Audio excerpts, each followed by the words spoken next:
Alhamdulillah, wassalatu wassalamu ala rasulillah wa ala alihi wa sahbihi wa man walah, ma tawfiqi wa l'atisam illa billah, alayhi tawakkaltu li unib. Chers frères, chères sœurs, salam alaikum wa rahmatullah. Pour le musulman, le Coran est le texte de référence, la source intarissable d'enseignement. Il est l'essence des messages que Dieu a fait parvenir aux hommes. On définit le Coran, dans les sciences du Coran, on le définit comme suit. Il est la parole de Dieu, il est la parole sacrée de Dieu, révélée au prophète Muhammad sallallahu alayhi wa sallam, en langue arabe explicite, par l'intermédiaire de l'ange Gabriel alayhi salam, et c'est par sa lecture qu'on adore Dieu subhanahu wa ta'ala. هو كلام الله عز وجل المنزل على محمد صلى الله عليه وسلم بلسان عربي مبين بواسطة جبريل عليه السلام المتعبد بتلاوته. Donc c'est la parole sacrée de Dieu révélée au prophète Muhammad sallallahu alayhi wa sallam en langue arabe claire et explicite par l'intermédiaire de l'ange Gabriel. C'est par sa lecture qu'on adore Dieu. Le Coran est le verbe de Dieu, mais ce verbe n'est pas Dieu. Pour le fidèle, le Coran parle à son être, parle à sa conscience, parle à son cœur. Il lui montre la voie pour accéder à l'amour de Dieu et à sa proximité. Le Coran est le festin spirituel auquel Dieu invite les humains. Au-delà de la lettre qui dit la loi et qui fixe les rapports entre les humains, le Coran est la lumière qui éclaire notre voie, qui éclaire nos cœurs, qui éclaire notre vie. Voici comment le prophète sallallahu alayhi wa sallam, dans un hadith authentique rapporté par Al-Hakam selon Abdullah ibn Mas'ud, met en relief la vertu illuminante et transcendante du Coran. Ce Coran, dit-il, est le festin de Dieu.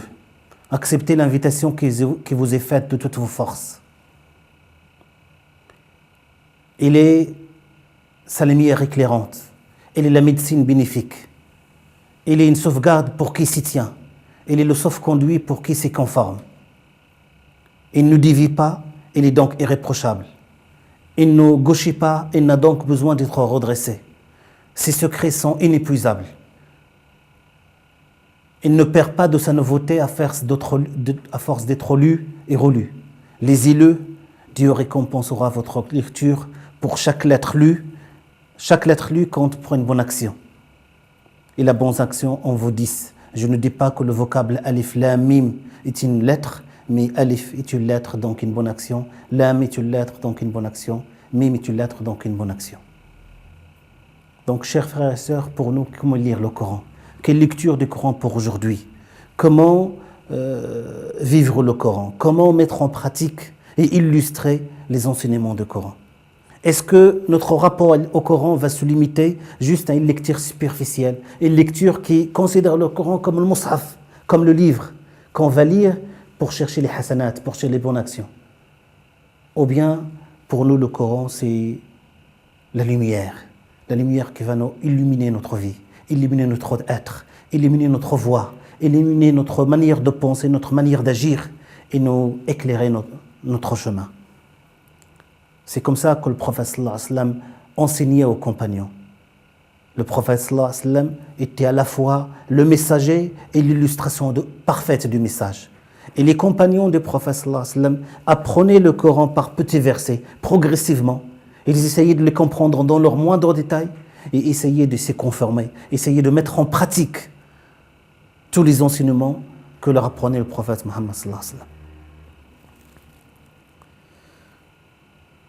Donc pour nous, le Coran doit être le message de Dieu subhanahu wa ta'ala pour réaliser notre victoire sur nous-mêmes, pour réaliser notre changement intérieur et extérieur, pour façonner notre personnalité à la lumière du Coran et pour illuminer notre cœur, illuminer notre chemin vers Dieu subhanahu wa ta'ala.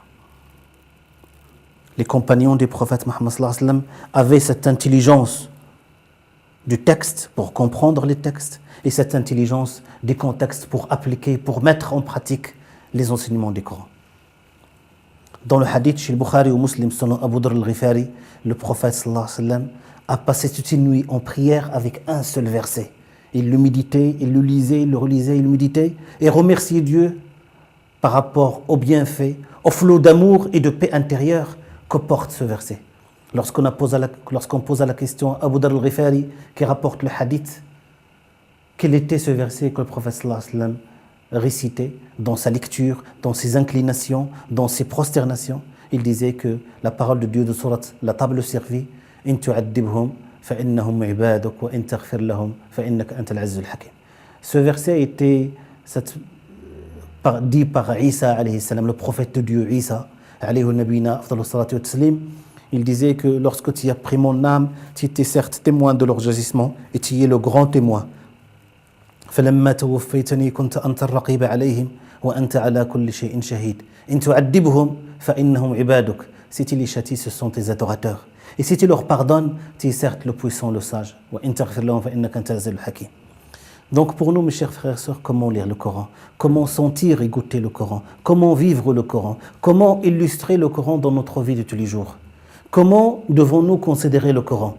Est-ce que comme juste le livre que nous devons lire et répéter sa lecture? Ou apprendre? Ou bien la lumière? Le considérer comme la lumière qui va illuminer notre manière de percevoir le monde, et notre manière d'être pour Dieu et de vivre en société, et de vivre parmi les hommes. Quelques exemples, Inch'Allah Ta'ala, pour illustrer l'attachement et la relation intime qu'avaient les compagnons du prophète Mohammed sallallahu alayhi wa sallam avec le Coran. Le premier exemple est celui d'Abdullah ibn Omar qui nous a dit une parole révélatrice, très importante.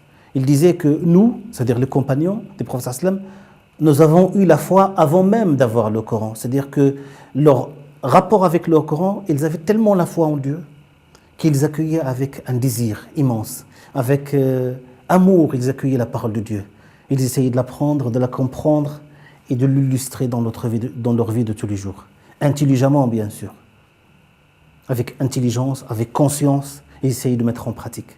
En revanche, vous avez eu le Coran avant même d'avoir la foi.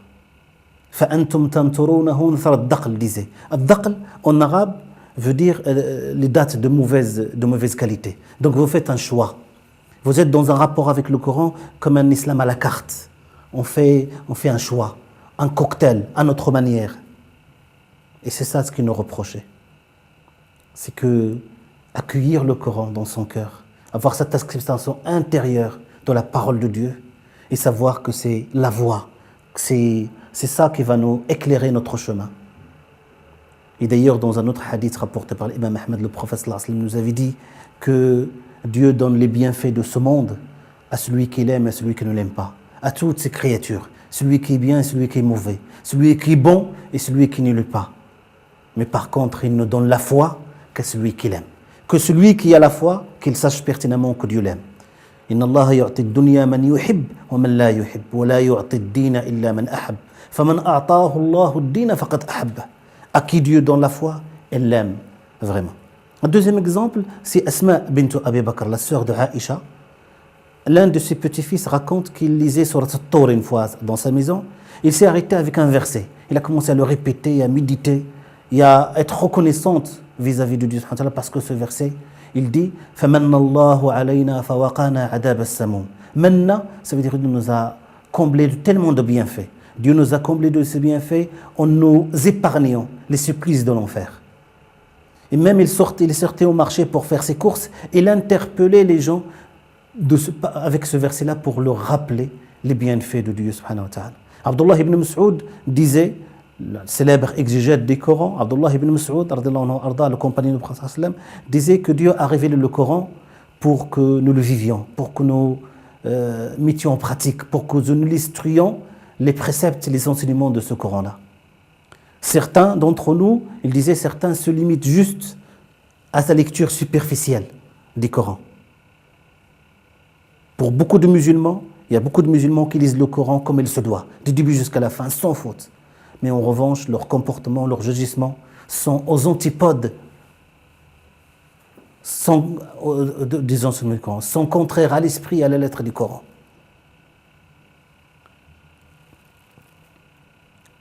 Dans une autre histoire, ça c'est un hadith rapporté par le Bukhari et Muslim, c'est Abbad ibn Bushr. Abbad ibn Bushr, ce compagnon, là, il est connu sous le nom d'Abu Rabi' al-Ansari.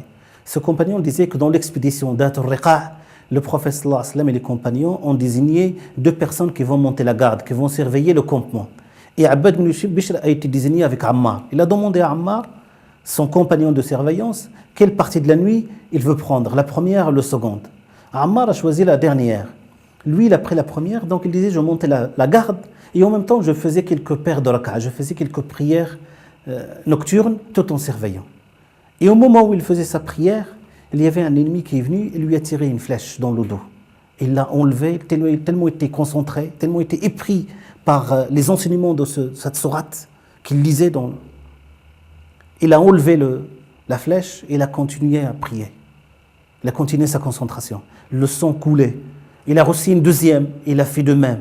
Lorsqu'il a reçu la troisième, il a commencé à s'affaiblir. Il a arrêté sa prière, il a fini sa prière et il a réveillé Ammar. Ammar a fait un peu de bruit pour éloigner l'ennemi. Il lui a fait le reproche, pourquoi il ne l'a pas réveillé dès le début? Et il lui a dit, par Dieu, je lisais une sourate, une simple sourate. Tellement, il renfermait des enseignements. Il était tellement magnifique, par Dieu, je n'aimais pas la couper, je n'aimais pas arrêter ma prière. Et s'il n'y avait pas cette responsabilité dont m'a chargé le prophète sallallahu alayhi wa sallam, de monter la garde, j'allais la finir, même si je devais mourir.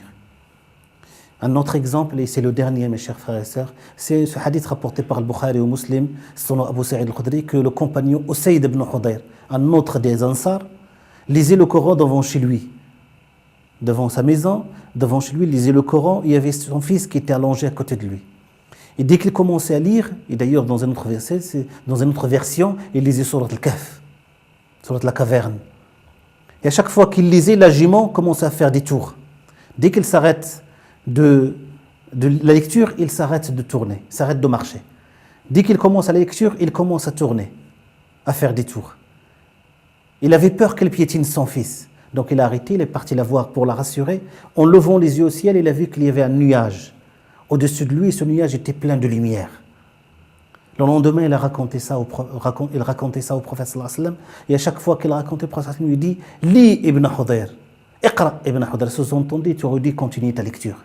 Et puis le prophète de lui expliquer que c'était les anges qui sont venus pour écouter et pour goûter et pour sentir sa lecture, les versets qu'elle récitait. Et s'il avait continué sa lecture, les anges, ce nuage-là, il serait là et les gens allaient le voir de plein jour. C'est comme ça, comme disait le Coran, comme disait la version. Donc mes chers frères et sœurs, notre lecture du Coran doit être cette lecture qui considère le Coran comme la lumière, comme la voix, comme le message qui va nous transformer, qui va nous rendre meilleurs moralement et spirituellement, qui va faire de nous des dignes héritiers des prophètes Muhammad sallallahu alayhi wa sallam. والله تعالى يجعلنا وإياكم محبوب وارضاه وفقنا وإياكم محبوب وارضاه والسلام عليكم ورحمة الله